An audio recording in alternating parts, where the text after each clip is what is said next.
இந்த கோவில்கள் எல்லாம் இடிக்கப்பட்டது ஒரு பெரிய தாக்கம் முக்கியமா பாரதியர்கள்ல வடதேசத்தில் இருப்பவர்களுக்கு உண்டு. அதுக்காக நமக்கு இல்லைங்கிறது இல்லை. அந்த இடத்துலதான் ராமர் பிறந்தாருன்றது எதை வச்சு சொல்றீங்க? சிசிடிவி கேமரா ஃபுட்டேஜ், அதாவது கௌசல்யா ராமரை பிறந்து எடுக்கும் போது அந்த சிசிடிவி கேமரா ஃபுட்டேஜ் வேணும் அப்படிங்கிற மாதிரி கேட்கிறா. அப்படி பார்த்தா எந்த மதத்துக்குமே இருக்காது, யாருக்குமே இருக்காது. கர்ப்ப கிரகத்துக்குள்ள ஒரு குறிப்பிட்ட வகுப்பினர் மட்டுமே அலோவ் பண்ணப்பட்ட ஒரு நேரத்துல இப்போ பிற்படுத்தப்பட்ட வகுப்பை சேர்ந்த மோதியும் உள்ள போறாரு அப்படின்னா, பிராண பிரதிஷ்டை மோதி பண்ண போறது இல்ல, அதுக்கு ஆகம வல்லுநர்கள் தான் பண்ண போறா. மோதி பங்கு எடுத்துக்க போறார். He is going to take part. He is not going to lead the process. Valmiki எந்த குலத்தை சார்ந்தவர்? அவர் ஐயரா எங்காரா? ரெண்டும் கிடையாது. அவர் சூத்ர ஜாதியை சார்ந்தவர், வேடுவ குலத்தை சார்ந்தவர்னு பொதுவான நம்பிக்கை. என்னவோ பிராமணர்கள் அத்தனை பேரும் புரோகிதர்கள் ஆறா மாதிரி யஜ்யம் பண்ணி வைக்கிற மாதிரி நீங்க சொல்றீங்க. நீங்க ஐடி கம்பெனில போய் பார்த்தா பிராமணர் இருக்கார். சோ இப்போ புரோகிதராத்துக்கு யாரும் லைன் போட்டு நின்னுள்ள. முழுசா கட்டி முடிக்காத ஒரு கோவில்ல நீங்க எப்படி இந்த பிரதிஷ்டையெல்லாம் நீங்க பண்ணலாம் அப்படின்ற ஒரு கேள்வியை முன் வச்சு சங்கராச்சாரியர்கள் அவங்க கோபத்தை எல்லாம் வெளிப்படுத்தியிருக்காங்க. புரி சங்கராச்சாரியர் இல்ல சுவாமி இது ஏன் மோதி வரார் அப்படின்னு கேள்வி கேட்கலாம். அதுக்கு கருத்து சுதந்திரம் பாரத தேசத்தின் கான்ஸ்டிடியூஷனும் கொடுத்திருக்கு. சனாதன தர்மத்திலும் எவ்வளவு வேணாலும் கேள்வி கேட்கலாம். அதுதான் இந்த தர்மத்துக்கு பெருமை. கேட்பவரும் இருப்பர், கேட்கிறவரோட தலையும் நிலைத்திருக்கும்.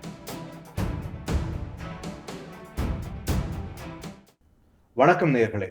அயோத்தி ராமர் கோவில் கும்பாபிஷேகத்திற்கு முழு வீச்சில் தயாராகி கொண்டிருக்கிறது. இந்த நிலையில இந்த கோவிலை சுற்றி இருக்கக்கூடிய இந்த விவகாரமும் சரி, இந்த சர்ச்சையும் சரி, இன்னைக்கு நேரத்துல இல்ல, பல நூற்றாண்டுகளை கடந்த ஒன்றாகவே இருக்கிறது. அதுலயும் கடந்த 30 ஆண்டுகள்ல இந்த கோவிலை சுற்றி ஏற்பட்டிருக்கக்கூடிய சர்ச்சைகளும் அதிகம். அதுவும் இல்லாம இதை பத்தி பேசாத ஊடகங்களே இல்லைன்னு சொல்லலாம். இதையெல்லாம் கடந்து இன்று கோவில் முழுமையாக கும்பாபிஷேகத்திற்கு தயாராகி இருக்கக்கூடிய நிலையில இப்பயும் புதுசா சர்ச்சைகள் கிளம்புறத நம்மளால பார்க்க முடிகிறது. இது சார்ந்து நிறைய கேள்விகளும் சந்தேகங்களும் நமக்கு எழாமல் இல்லை.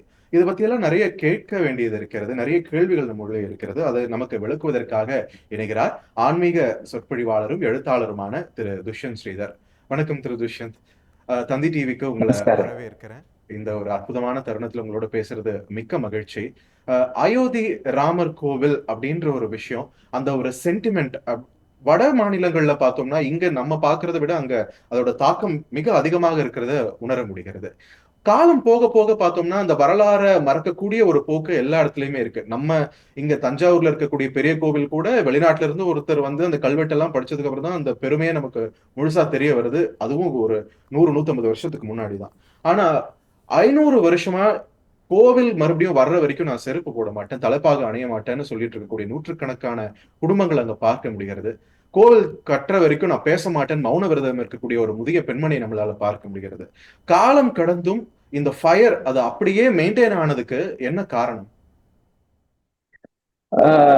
நமஸ்காரம் உங்களுக்கு, நமஸ்காரம் நேயர்களுக்கு. நீங்க சொன்னதுல பல விஷயங்கள் 100% உண்மைதான். ஏனெனில் வடதேசத்தில் இன்வேஷன்ஸ் உடைய தாக்கம், அதாவது வெளிநாட்டுகள்ல இருந்து வந்தவர்களுடைய தாக்கம் அதிகம். அதனால இப்ப நம்ம தெற்கு பாரதத்தில் பார்க்கக்கூடிய பிரம்மாண்டமான கோவில்கள் பலது வடதேசத்தில் இருந்திருந்தாலும் அது எல்லாம் தகர்க்கப்பட்டன. அதனால அது ஜெனரேஷன் பை ஜெனரேஷன் அந்த அந்த வலிங்கிறது இருந்துட்டே இருந்தது. ஏன்னா சில புண் வெளியிலயும் ஆறும் உள்ளிலையும் ஆறும். ஆனா சிலது இப்ப நம்ம வாய் சுடுச்சொல் சொல்லிவிட்டால் அது ஆறாது. தீயினால் சுட்ட புண் உள்ளாரும் ஆறாரே நாவினால் சுட்டவடு. நாவினால் சுட்டவடு மட்டுமன்று, இந்த கோவில்கள் எல்லாம் இடிக்கப்பட்டது ஒரு பெரிய தாக்கம் முக்கியமா பாரதியர்கள்ல வடதேசத்தில் இருப்பவர்களுக்கு உண்டு. அதுக்காக நமக்கு இல்லைங்கிறது இல்லை. ஆனா நமக்கு ஓரளவுக்கு கோவில்கள் ரட்சிக்கப்பட்டன. அதனால நமக்கு அந்த தாக்கம் ரொம்ப பெருசா தெரியாது. ஆனா இன்னைக்கு கோவில் அயோத்தியால வருதுன்னு சொன்னா அது நார்த்ல இருக்கக்கூடியவர்களுக்கு மட்டும் சந்தோஷத்தை கொடுக்குறதுன்னு சொல்றது சரியா இருக்காது. we are equally elated. In fact உங்களுக்கு தெரிந்திருக்கலாம் பார்த்திபன் ஜி, இப்ப சேதுபதி மன்னர்கள்னு சொல்றோம் இல்லையா, ராமன் கட்டிய சேதுவை ரட்சிப்பதற்காக ஏற்பட்ட மன்னர்களுக்கு தான் சேதுபதி ராஜாக்கள்னு பேர். அதனால ராமனுக்கும் ராமாயணத்துக்கும் நம் தமிழகத்துக்கும் அப்பேற்பட்ட தொடர்பு இருக்கு. So that is undeniable. புறநானூறு காலம் தொடங்கி, சிலப்பதிகாரம் தொடங்கி, மணிமேகலை தொடங்கி, ஆழ்வார்கள் ஆரியர்களின் ஈரச்சொற்கள் தொடங்கி, நாயன்மார்களின் திருமுறை தொடங்கி, அருணகிரிநாதரின் திருப்புகழ் தொடங்கி, வேதாந்த தேசிகனுடைய பிரபந்தம் தொடங்கி, அருணாச்சல கவிராயருடைய ராமநாடகம் தொடங்கி, தமிழகத்தில் வசித்து வாழ்ந்த தியாகராஜர், முத்துசுவாமி தீட்சிதர் போன்ற மகான்கள் தொடங்கி அத்தனை பேரும் ராமாயணத்துல ராமரை கொண்டாடிக்கா. அதனால கம்பரை போல இன்னொருத்தரால ராமாயணம் சொல்லவே முடியாது. அதனால எஸ், நார்த்ல இருக்கக்கூடியவர்களுக்கு சந்தோஷம். இப்படி வச்சுக்கோங்களேன், ராமன் மீது பற்று கொண்டவர்கள், ராமாயணத்தின் மீது பக்தி கொண்டவர்கள் அத்துணை பேருக்கும் இது ஒரு முக்கியமான திருவிழா. இப்ப பார்த்தோம்னா இந்த சர்ச்சை ஒரு முறை எழும்போதும் வைக்கக்கூடிய ஒரு பிரதானமான கேள்வி, அந்த இடத்துலதான் ராமர் பிறந்தாருன்றது எதை வச்சு சொல்றீங்க அப்படின்ற ஒரு கேள்வி வைக்கிறாங்க. அதுக்கு என்ன ஆதாரம் சொல்ல முடியும்? இதுக்கு நல்ல சான்றுகள்லாம் கொடுக்க முடியும். ராமாயணத்துல சொல்லப்பட்டிருக்கு, ராம்சரித் மானஸ்ல சொல்லப்பட்டிருக்கு, சீக்கிய மதத்தை சார்ந்தவர்களும் தங்கள் புத்தகத்தில் எடுத்துள்ளார்கள், இதெல்லாம் சொல்ல முடியும். But at end of the day இவர்கள் எல்லோரும் கேட்பது சான்று என்னன்னா சிசிடிவி கேமரா ஃபுட்டேஜ். அதாவது கௌசல்யா வந்து ராமரை பிறந்து எடுக்கும் போது அந்த சிசிடிவி கேமரா ஃபுட்டேஜ் வேணும் அப்படிங்கிற மாதிரி கேட்கிறா. அப்படி பார்த்தா எந்த மதத்துக்குமே இருக்காது, யாருக்குமே இருக்காது. இப்போ உங்களோட பர்த் ப்ராசஸ்ல வந்து கரெக்டா உங்க அம்மா டெலிவர் பண்ணும்போது யாராவது வீடியோவா பிடிச்சா இது அம்மான்னு நம்புறோம், அப்பான்னு நம்புறோம். அந்த மாதிரி சாஸ்திரம் சொல்லக்கூடிய விஷயத்தை இந்துக்கள் நம்புறா, பைபிள்ல இருக்கக்கூடிய விஷயத்தை கிறிஸ்துவர்கள் நம்புறா, இஸ்லாத்துல சொல்ல இருக்கக்கூடிய விஷயங்களை முஸ்லிம்ஸ் நம்புறா. இது ஒரு நம்பிக்கை. நம்பிக்கையில தான் ரிலிஜன் ஓடுமே ஒழிய எல்லாத்துக்கும் ப்ரூஃப் கேட்டுருந்தோம்னு வச்சுக்கோ. இப்போ ஒரு டிவவுட் கிறிஸ்டியன் நம்புறார் இயேசு வந்து ரீசரக்ஷன் ஏற்பட்டது, அதுக்கு எங்க வீடியோ? அவர் நம்புறார். அந்த நம்பிக்கை தான் பக்தி. இந்த மாதிரி சனாதன தர்மத்தில் நம்புகின்றோம். ராமர் அயோத்தியில் பிறந்தார், கம்பர் எடுக்கிறார், வாங்கரும் பாதம் நான்கும் பகுத்த வான்மீகி என்பான், தீன்கவி செடிகள் நாட்ட தேவரும் பருகச் செய்தான், கோசல நாட்ட புகழதார், நிலமகள் முகமோ நெடுமங்கள நானோ, திருமகற்கு மலரினிய கொல்லோ அப்படின்னு மாதவன் மணியில் பூம் வைத்த பூம்பெட்டியோ அப்படின்னு அயோத்தியாரகரை கொண்டாடார். அயோத்தியில் தான் ராமன் பிறந்தார்னு கம்பர் எடுக்கிறார். அயோத்தியா நாம நகரி ஸ்பீதோ ஜனபதோ மகான்னு வால்மீகி எடுக்கிறார், கம்பர் எடுக்கிறார். எல்லாரும் சொல்லுவது அயோத்தியே அபராஜிதேரி விதிதான் ஆகம்பரேன ஸ்திதா, அயோத்தியில் பிறந்தவன் ராமன். அது அந்த ஊரை சார்ந்த பெரியோர்கள் வந்து காலம் காலமா இந்த இடத்துலதான் சார் பிறந்தார், இந்த இடத்துல ஒரு கோவில் இருந்தது சார், அது பாபர் என்னும் மன்னனால் தகர்க்கப்பட்டு ஒரு இஸ்லாத்தை சார்ந்த ஒரு ஒரு ஒரு ஸ்ட்ரக்சர் வந்தது, அந்த இடத்துலதான் ராமன் பிறந்தார்னு வழி வழியா சொல்லிட்டு வந்தா. அது எக்ஸ்கவேஷன்லயும் பல ஹிந்து டெம்பிள் இருக்கிறதுக்கான சான்றுகள், அதுல இருக்கக்கூடிய பில்லர்ஸோட பாட்டம்ஸ், அதுல இருக்கக்கூடிய விஷயங்கள்லாம் கிடைச்சிருக்கு. அதையும் அங்க ஓரமா வச்சிருக்கா, ஒரு மியூசியம் மாதிரி கிரியேட் பண்ண போறா. சோ இருக்கு, இதுதான் நம்பிக்கை தான். இந்த நம்பிக்கையை சார்ந்துதான் அதற்கு ஒரு ஒரு பெரிய விடையளிக்கும் விதமா தான் ஒரு பிரம்மாண்டமா ஒரு கோவில் இப்போ கட்டப்பட்டு ஆகிவிட்டது, கும்பாபிஷேகத்துக்கும் தயாராகிட்டது. நான் ஒரு வார்த்தையை நான் கேட்கிறேன், பிரான் பிரதிஷ்டா அப்படின்ற ஒரு வார்த்தையை நான் படிச்சேன். அது வந்து கும்பாபிஷேகத்திற்கு வடமொழி சொல் ஈக்குவலா, இல்ல அங்க அதை வச்சு அதை பின்பற்றக்கூடிய நெறிமுறைகள் நம்ம இங்க பாக்குற கும்பாபிஷேகத்தில இருந்து மாறுபட்டதா இருக்குமா? சரி, இப்போ 2-3 விஷயங்கள் அடிப்படையா நம் நேயர்களுக்கு நிச்சயமா தெரிஞ்சிருக்கும், அது மறுபடியும் ஒரு ரிவைஸ் பண்ணலாம்.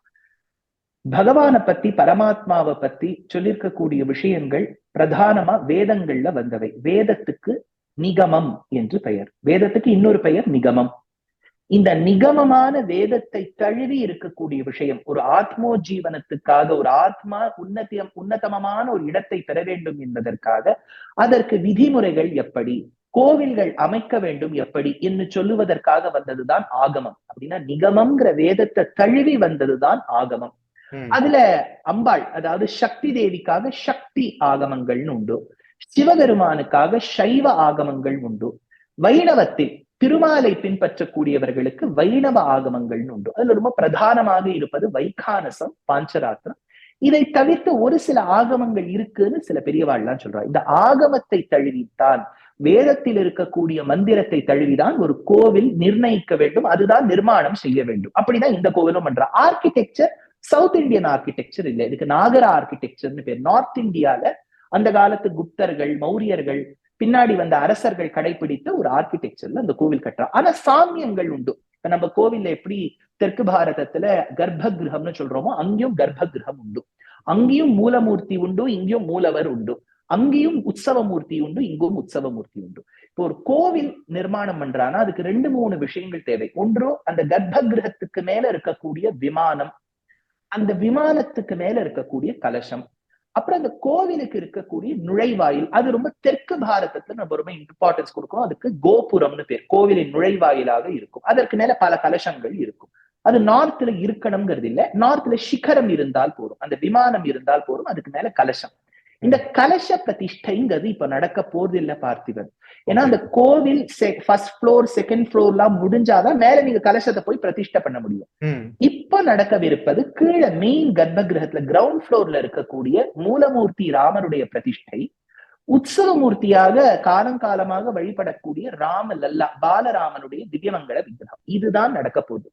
இந்த பிராண பிரதிஷ்டை என்பது எப்படின்னா, இப்ப நம்ம மகாபலிபுரம் போற வழியில பார்த்தோம்னா பார்த்திபன் உங்களுக்கு தெரியும், நிறைய சிற்பிகள் தங்களுடைய தெய்வம் கொடுத்த அந்த அனுகிரகத்தை அழகழகான விக்கிரகங்கள் பண்ணிட்டு இருப்பா. அது கல்லுல பண்ணிட்டு இருப்பா, அது கல்லே.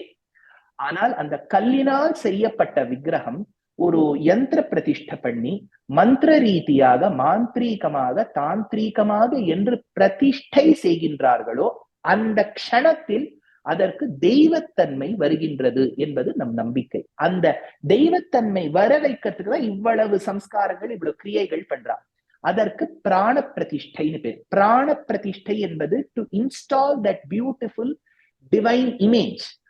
இந்த கும்பாபிஷேகம்னு சொல்றது கலசம் எல்லாம் முடிஞ்சு அதெல்லாம் முடிஞ்சு, இப்ப கும்பாபிஷேகம் அங்க நடக்கல. அடியேனுடைய ஞானத்துக்கு எட்டிய வரை கும்பாபிஷேகம் நடக்கல, பிராண பிரதிஷ்டை நடக்கிறது. அந்த கர்ப்ப கிரகத்துக்குள்ள மூலமூர்த்தி உற்சவ மூர்த்தியை அந்த இடத்துல வச்சு ஆகம ரீதியாக வேத ரீதியாக வைதீகமாக செய்ய வேண்டிய ஒரு கிரியை, அவ்வளவுதான். நீங்க குறிப்பிட்டது போல ஒரு மல்டிபிள் ஸ்ட்ரக்சர் கொண்ட ஒரு காம்ப்ளெக்ஸ், ஒரு டெம்பிள் காம்ப்ளெக்ஸா தான் இருக்க போகுது. அதை வச்சுதான் இப்போ ஒரு சர்ச்சையும் வெடிச்சிருக்கு. முழுசா கட்டி முடிக்காத ஒரு கோவில்ல நீங்க எப்படி இந்த பிரதிஷ்டையெல்லாம் நீங்க பண்ணலாம் அப்படின்ற ஒரு கேள்வியை முன் வச்சு சங்கராச்சாரியர்கள் அவங்க கோபத்தை எல்லாம் வெளிப்படுத்தியிருக்காங்க. அதை பத்தி உங்களோட பார்வை.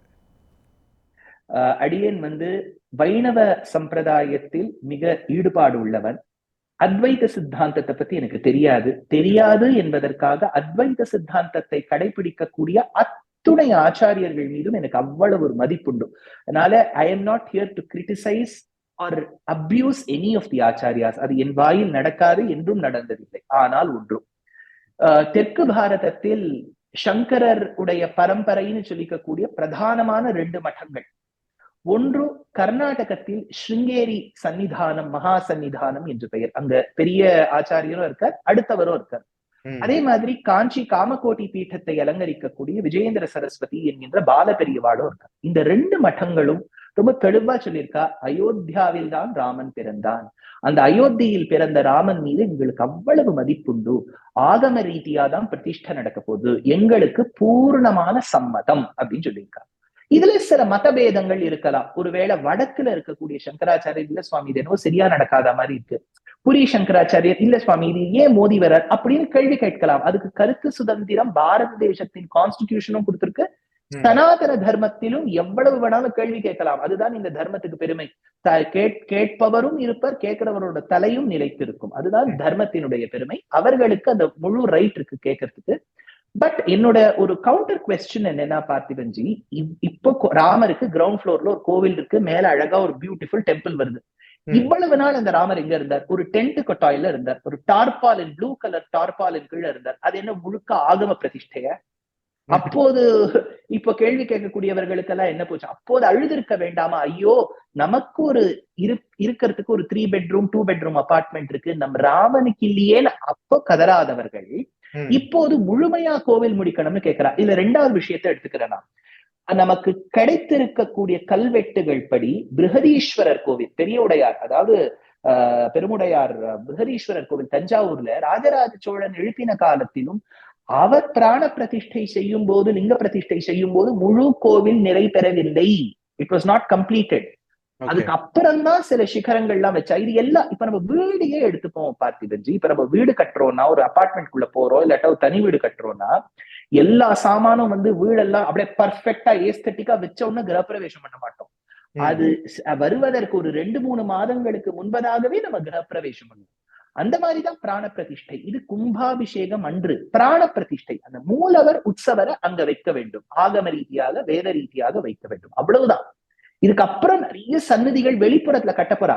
சரி, அந்த டெம்பிள் பிளான் பாத்தீங்கன்னா வெளியில சிவபெருமான் சன்னதி வரப்போகுது, அப்புறம் கணபதி விநாயகருக்கு ஒரு சன்னதி வரப்போகுது. கிட்டத்தட்ட ஒரு பஞ்சாயத்தனம்னு ஸ்மார்த்தர்கள் சொல்லுவா. அந்த மாதிரி ஒரு கோவில் வரப்போகுது. இன்னும் நிறைய விஷயங்கள் லேண்ட்ஸ்கேப்பிங் எல்லாம் பண்ணணும். அப்படியே பர்ஃபெக்டா கட்டின கோவில்ல யாரும் வந்து பிராண பிரதிஷ்டை பண்ணவே மாட்டாங்க. அது ஒர்க் இன் ப்ராக்ரஸ் இருக்கக்கூடிய இடத்துலதான் அந்த பிராண பிரதிஷ்டை என்பது நடக்கும். ஐ டோன்ட் நோ, இது வந்து ஒரு சர்ச்சையா எனக்கு ஒரு பெரிய விஷயமா தோணுது. இதோட சேர்த்து அவங்க இன்னொரு விஷயம் முன் வச்சது வந்து, பிரதமர் மோடி வந்து கர்ப்ப கிரகத்துக்குள்ளார நுழைஞ்சு பூஜை எல்லாம் பங்கெடுக்க போறாரு. அப்ப நாங்க கை கட்டி அதை வந்து வேடிக்கை பார்க்கறதுக்கு நாங்க அங்க போகணுமா அப்படின்னு காட்டுமா ஒரு கருத்தையும் அவர் பதிவு பண்ணியிருக்காரு. நீங்க மேற்கோள் காட்டின மாதிரி அதே ராஜராஜேஸ்வரன் கோவில், பெருவுடையார் கோவில் இதுல சொல்லி பார்க்கும்போது இதே மாதிரியான அந்த நிகழ்வுல ராஜராஜன் பங்கெடுக்கவில்லை. வெளியில தான் இருந்தாரே தவிர உள்ள இருந்தது வந்து ஆச்சாரியார்கள் தான் இருந்திருக்காங்க, சித்தர்கள் தான் இருந்திருக்காங்க. ஒரு நாட்டின் தலைவனாக இருக்கக்கூடியவர் இந்த மாதிரியான நிகழ்வுல பங்கெடுத்துக்கலாமா? அதுக்கு ஆகமம் அனுமதிக்குதா? ஓகே, இப்போ ஆகமம்னு ஒரு விஷயம் வேற, நடைமுறையில இருக்கக்கூடிய விஷயம் வேற. நம்ம கர்நாடகா எடுத்துக்கோங்க. திருப்பதி ரொம்ப பிரசித்தமான, ஜெகத் பிரசித்தமான கோவில் ஆந்திர மாநிலத்துல இருக்கு. பத்ராச்சலம் தெலுங்கானால இருக்கு. கர்நாடகத்துல உடுப்பி போன்ற க்ஷேத்திரங்கள் இருக்கு. குருவாயூர் போன்ற க்ஷேத்திரங்கள் கேரளத்துல இருக்கு. தமிழகத்துல கேட்கவே வேண்டாம். தெருவுக்கு தெரு சோழ தேசத்துக்கு போயிட்டா பிரம்மாண்டமான கோவில்கள். நம் தெற்கு பாரதத்தில் இருக்கக்கூடிய கோவில்கள்ல இப்போ உங்களுக்கோ எனக்கோ கருவறையில் பிரவேசம் கிடையாது, அதை ஒத்துக்கலாம். வடதேசத்திலும் ஒரு காலத்தில் அப்படித்தான் இருந்தது. பிற்காலத்தில் அந்த இன்வேஷன்ஸ் எல்லாம் ஆன பிறகு இருப்பதே ரொம்ப குறைவான கோவில்கள். கோவில்கள் தகர்க்கப்பட்டதனால் அந்த ஒரு பர்சனல் அட்டாச்மெண்ட், பெருமாளை எப்படியாவது ரட்சிக்கணுங்கிறதுக்காக கோவில் கருவறைக்குள் பொது ஜனங்களையும் விட்டார்கள். இப்ப நீங்க வந்து காஷி நிறைய இப்போ க்ஷேத்திரங்கள், இப்போ இந்த மகாகாலேஸ்வர்னு மத்திய பிரதேஷ்ல இருக்கு, அங்கெல்லாம் போனீங்கன்னா நம்ம வரக்கூடிய ஆத்திக பெருமக்களும் சிவனுக்கு வந்து பூஜை பண்ணி லிங்க பிரதிஷ்டா, அந்த லிங்கம் இருக்குன்னு வச்சுக்கோ, அதுக்கு அபிஷேகம் எல்லாம் பொது ஜனங்களும் பண்ணலாம். சாதாரண இப்போ ஒரு கடையில இருந்து போய் ஒரு பிரசாதத்தை வாங்கி வந்து டப்பாவா வைக்கலாம். அது நம்ம ஆகம ரீதியில சவுத்துல விடுறது இல்ல. நார்த்ல கொஞ்சம் சிஷ்டாச்சாரத்துல மாறிடுத்து. சோ இப்ப வந்து மோடி உள்ள போறாருன்னா, இப்ப நீங்க பொதுவாக நார்த் இந்தியன் கோவில்ல யார் வேணாலும் உள்ள போலாம், அந்த திருமஞ்சனம் பண்ணலாம், அந்த அபிஷேகம் பண்ணலாம் அந்த தெய்வத்துக்கு. ஒன்று. ரெண்டாவது, பிராண பிரதிஷ்டை மோடி பண்ண போறது இல்ல, அதுக்கு ஆகம வல்லுநர்கள் தான் பண்ண போறா. அப்புறம் எஜமான் ஒருத்தர் ஸ்தானத்துல உட்காரணும். எஜமான்னு சொன்னா அந்த அந்த அந்த கிரியைக்கு யார் கர்த்தாவோ அவர் உட்கார்ந்துக்கணும். அதுக்கு ஒரு தம்பதி தான் உட்கார போறா. I don't get there name right. So ஒரு ஹஸ்பண்ட் அண்ட் வைஃப் தான் உட்கார போறா. மோடி பங்கு எடுத்துக்க போறார். He is going to take part, he is not going to lead the process. வித்தியாசம் இருக்கு. இல்ல, இதை வச்சே இன்னொரு சர்ச்சையும் கிளப்பினாங்க. கணவன் மனைவி தம்பதியா தான் அங்க உள்ள அவர் வந்து உட்காரணும் அப்படின்னு அதை வச்சு ஒரு சர்ச்சையை கிளப்பினாங்க. அதுக்கும் நீங்க இப்ப சேர்த்தாப்புல பதில் சொன்ன மாதிரி.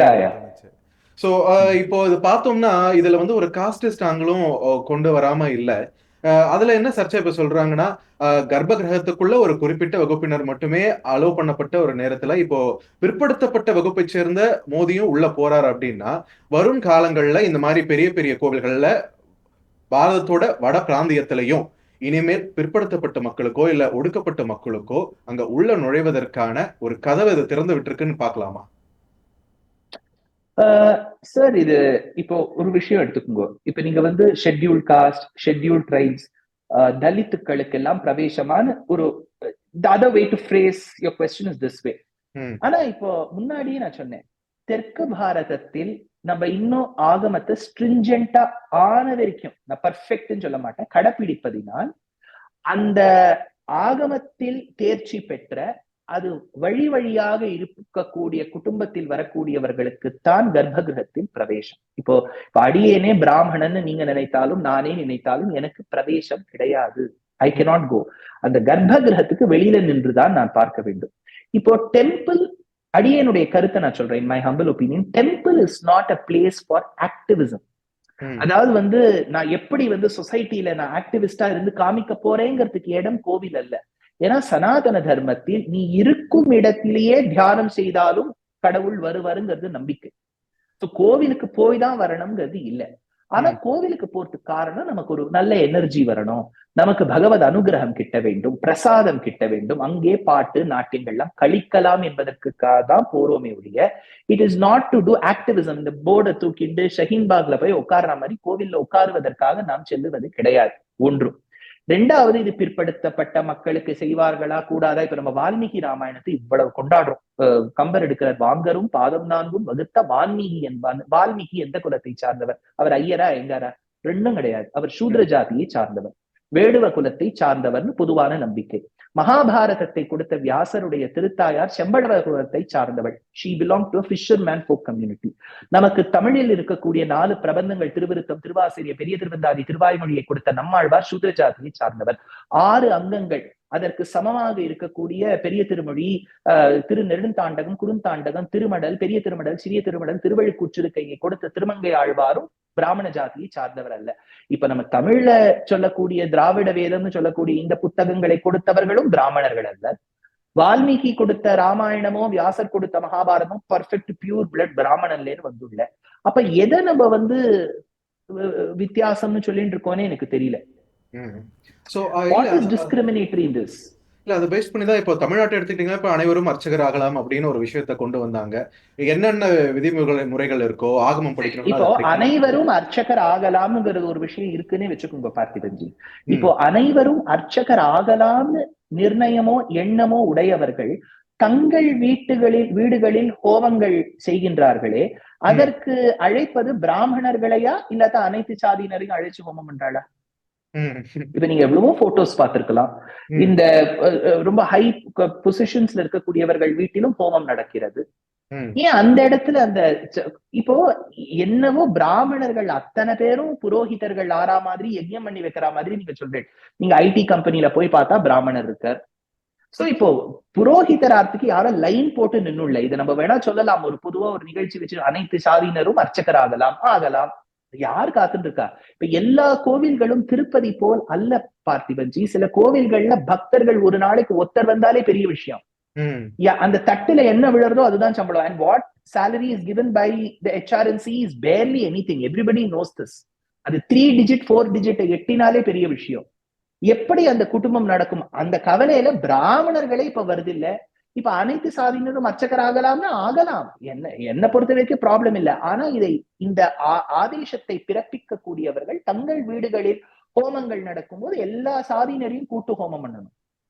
அது நம்ம இதுல பொலிட்டிக்கல் ஸ்டேட்மெண்ட்ஸ்க்கு it is fine. I don't think it works on practicality. இந்த விவகாரத்தை ஒட்டி பார்த்தோம்னா அந்த அறக்கட்டளையோட ஒரு ஜெனரல் செக்ரட்டரியா இருக்கக்கூடியவர் வந்து அவர் ராமானந்தி அந்த செக்டரை சேர்ந்தவர் கிடையாது, அவர் பதவியிலிருந்து விலகணும் அப்படின்ற ஒரு கோரிக்கை இவங்க சைட்ல இருந்து வந்திருக்கு. இன்னொரு பக்கம் இந்த விவகாரத்துல சங்கராச்சாரியார்கள் எதுக்கு கேள்வி எழுப்பணும், அவங்க வந்து சைவத்தை சார்ந்தவர்கள் தானே, இதுல எதுக்கு கேள்வி எழுப்பணும் அப்படின்னு இந்த பக்கமும் ஒரு கவுண்டர் வருது. சோ இந்த சைவம் வைணவம் அப்படின்ற ஒரு விஷயம் இப்போ இந்த மாதிரி ஒரு முக்கியமான தருணத்துல மறுபடியும் மேலோங்கி இருக்கிறத பார்க்க முடியுது இல்லையா? இப்போ Indian constitution freedom of speech and expression ஒரு விஷயம் கொடுத்திருக்குங்கிறத தவிர்த்து அது மட்டும் இல்லை, சனாதன தர்மத்திலேயே ஒவ்வொருத்தருக்கும் கருத்து சுதந்திரம் இருக்கு பார்த்திபன்ஜி. சோ இது ஒரு 1947 1950க்கு அப்புறம் கான்ஸ்டிடியூஷன் வந்த உடனே எல்லாருக்கும் கருத்து சுதந்திரம்ங்கிறது இல்லை. இப்ப ஆதிசங்கரர் சில கருத்துக்களை சொன்னார். அவர் மீது மதிப்பு கொண்ட ராமானுஜர் என்ன சொன்னார், நீங்க உங்க மேல மதிப்பு இருக்கு, நீங்க சொன்ன கருத்துல எனக்கு நம்பிக்கை இல்லை, எனக்கு மதிப்பு இல்லை என்பதற்காக விசிஷ்டாத்வைதம் தனியா ஒரு சித்தாந்தம், இதுதான் சரின்னு அவர் சொன்னார். நீங்க 2 பேர் சொன்னதும் சரியில்லை, மத்வாச்சாரியர் இல்ல சார் இந்த கோணத்துலதான் பார்க்கணும்னு துவைத்தம்னு ஒரு சித்தாந்தத்தை கடைபிடித்தார். அதனால சனாதன தர்மத்துக்குள்ளேயே you have the freedom to interpret the Vedic statements. அதனால இதுலயே கருத்து வேறுபாடு இருக்கு. இப்ப பிரம்மசூத்திரம்னு பார்த்தோம்னா அதுல அது ஒரு மினிட்ஸ் ஆஃப் த மீட்டிங் மாதிரி 4 விஷயங்கள் பாதராயணர் வேதவியாசர் சரின்னு சொல்லியிருப்பார். காசகிருஷ்ணர்னு ஒருத்தர் சொல்லியிருப்பாரு, இல்ல சுவாமி இதை நான் ஒத்துக்கல அப்படின்னா ஒத்துக்கலாம், ஒத்துக்க கூடாதுங்கிற அந்த கருத்து வேறுபாடுக்கு இடம் உண்டுங்கிறது சனாதன தர்மத்தில் வெகு காலமாவே இருக்கு. சோ இப்ப ராமர் கோவில் வந்த உடனேதான் சங்கராச்சாரியர்கள்லாம் கொடைப்பிடிச்சு சொல்றாங்கிறது இல்ல. இப்ப எனக்கு சங்கர மட்டங்கள் மீது, சுங்கேரி மட்டத்தின் மீது அவ்வளவு ஒரு மதிப்புண்டோ, காஞ்சி காமகோட்டி பீட்டத்தின் மீது அவ்வளவு மதிப்புண்டு. இந்த 2 சங்கராச்சாரியர்களும் ரொம்ப வசதியான விஷயம் நடக்கிறது. ராமன் தான் ஆதாரம், ராமாயணம் தான் ஆதாரம், எங்களுடைய ஆதேசத்தின் பேர்ல தான் எல்லாம் நடக்கிறது, வெரி குட் அப்படின்னு வெல்கம் பண்ணிருக்காளே. இதுல ஒப்போஸ் பண்ணக்கூடியவர்களுடைய கருத்தை மட்டும் பாக்குறோம். அதே சங்கராச்சாரியர் குலத்தை சார்ந்த 2 பேர் தெற்கு பாரத்தை சார்ந்தவர்கள் ஆமா சரின்னு ஒத்துட்டு இருக்காளே. சோ இதுல ஐ ஆனஸ்ட்லி ஃபீல், நான் என்றளவு பார்த்திபன்ஜி ஒரு நாள் கூட நான் எந்த ஆச்சாரியன் மீதும் அவதூறு சொல்லியதில்லை. I have never abused. So I genuinely feel அந்த சங்கராச்சாரியர்களுக்கு கருத்து சுதந்திரம் இருக்கிறது. They have the right to say. But எல்லாருடைய கன்சென்சஸ்ல தான் ஒரு விஷயம் நடக்கணும் தான். நம்ம மூச்சு விடுறதே கஷ்டமாயிடும். ஏன்னா பாதி பேர் சொல்ல மூச்சே விடாதே பாப்பா, என்ன பண்றது? ஒரு கன்சென்சஸ்ல தான் எல்லாம் நடக்கணும்னா அது பாரத தேசத்தில் நடக்கவே நடக்காது. என்னைக்குமே ayes have it there will be a few no's. That's okay. இல்ல இந்த சைவம் வைணவம் அப்படின்ற சார்ந்த கேள்வி நான் ஏன் வச்சேன்னா, சைவம் இப்போ ஆதிசங்கரரை வந்து நம்ம வந்து வைணவர்னு கிளாசிஃபை பண்றதுதான் பெட்டர். okay, விபூதி பூசிக்கொள்வதால் மட்டும் அவர் சைவர்னு ஆயிடுவிட மாட்டார். நிறைய இடங்கள்ல நாராயணனுடைய முக்கியத்துவத்தை சொல்லியிருக்கார். அவர் முதல்ல ஒரு அத்வைதி, நிர்குண பிரம்மத்தை உபாசனம் பண்ணக்கூடியவர். சகுண பிரம்ம உபாசனம் பண்ணும்போது நாராயணனையும் கொண்டாடி இருக்காரு. அதனால ஒரு சங்கராச்சாரியர் வந்து பெருமாள் கோவிலுக்குள்ள எப்படி வந்து தலையிட முடியுங்கிற கேள்வியெல்லாம் நம்ம கேட்க முடியாது. ஒண்ணும். ரெண்டாவது, இப்போ பல விஷ்ணு ஆலயங்கள்ல சிவ சந்நிதி உண்டு, சிவனுடைய ஆலயங்கள்ல விஷ்ணு சன்னதி உண்டு. ஏகாம்பரநாதர் சிவன் கோவில்ல பெரிய ஒரு வசத்தியான க்ஷேத்திரம் ஏகாம்பரநாத க்ஷேத்திரம். அதுல உபசன்னதிகள்ல பெருமாளுடைய சன்னதி உண்டு. ரொம்ப வசத்தியான சன்னதி சௌமியநாராயணன் திருக்கோஷ்டியூர்ல, அங்க சிவபெருமானுக்கு ஒரு சன்னதி உண்டு. சோ அதனால வந்து சைவம் வைணவம் எப்ப பார்த்தாலும் AK-47 வச்சு ஷூட் பண்ணிட்டு இருப்பாங்கிறது கிடையாது. ஒற்றுமையாக இருக்கக்கூடிய பல இடங்கள் இருக்கு. அதனால இந்த ஆச்சாரியன் ஏன் கேள்வி கேட்கிறார், அந்த ஆச்சாரியன் ஏன் கேள்வி கேட்க கூடாதுன்னு நம்ம கேட்க முடியாது. வைணவ ஆச்சாரியர்கள், ஸ்ரீ வைஷ்ணவ சம்பிரதாயத்துல இருக்கக்கூடிய ஆச்சாரியர்கள், துவைத மதம் அதாவது மத்வ சம்பிரதாயத்துல இருக்கக்கூடிய ஆச்சாரியர்கள் அத்தனை பேரும் வரவேற்றிருக்கார்.